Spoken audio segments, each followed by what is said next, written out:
The Nepali Children's Trust was set up in 2005 to support children with disabilities in Nepal.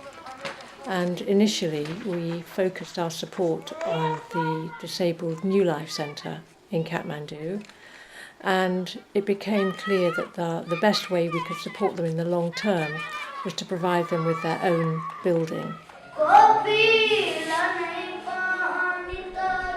I think the first time that people go to DNC, I think they're really kind of bowled over really by the activity of the kids. There's a real sense of vibrancy and life.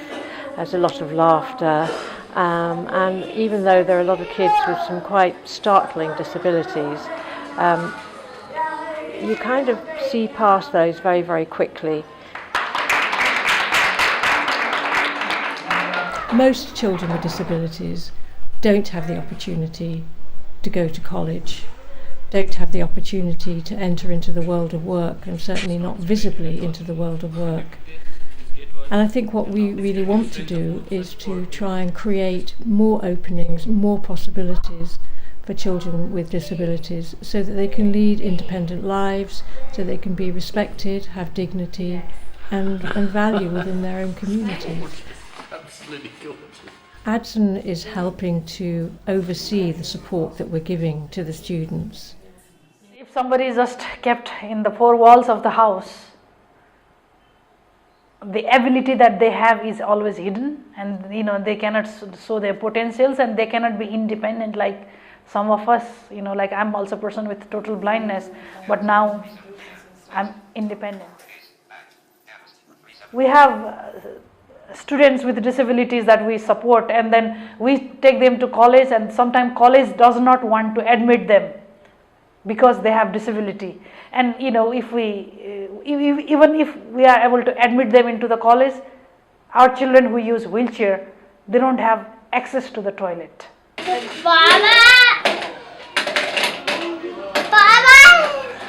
We recognise that there were children with more difficult and more severe disabilities who were going to need more specialist support than DMC could provide. And SERC is a specialist school, and they have a terrific ethos and a real belief in what these children are able to do.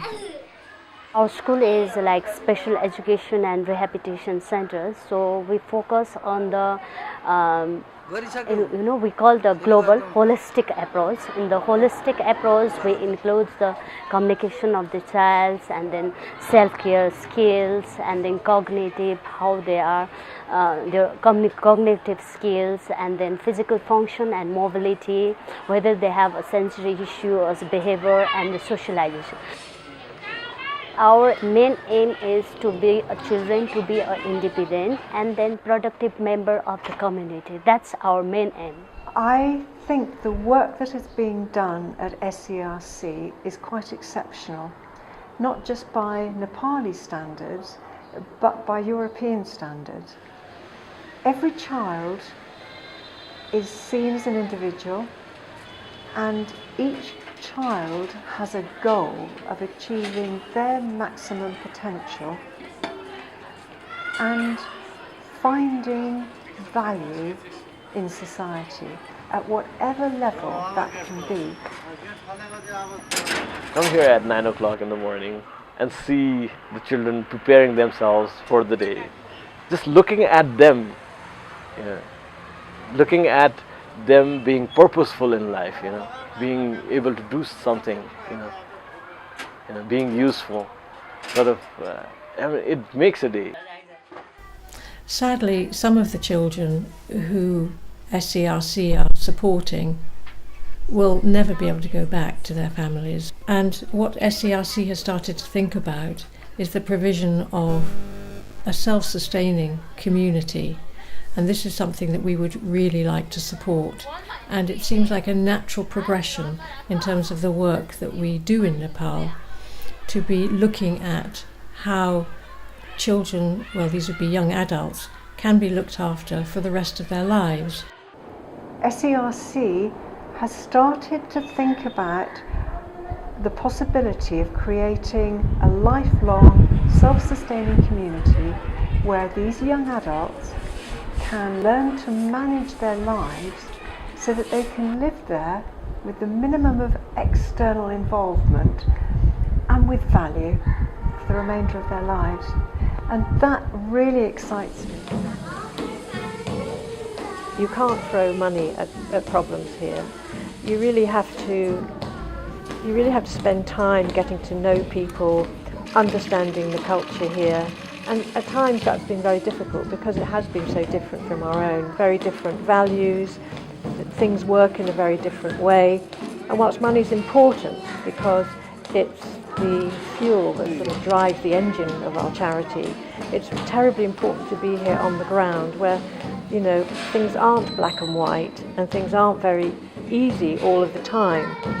But I think what we've done is to make a commitment to get alongside individuals and organisations, and you know, we're here when, you know, things are going well, we're here when things aren't going so well, and we're also kind of prepared to learn and to sit with some of the difficulties and see our way through them.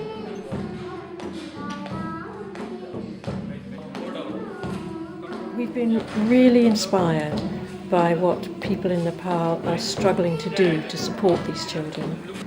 And we've seen what's possible. We really want to reach out to more children, and we really want people to know that what they're giving means a huge amount.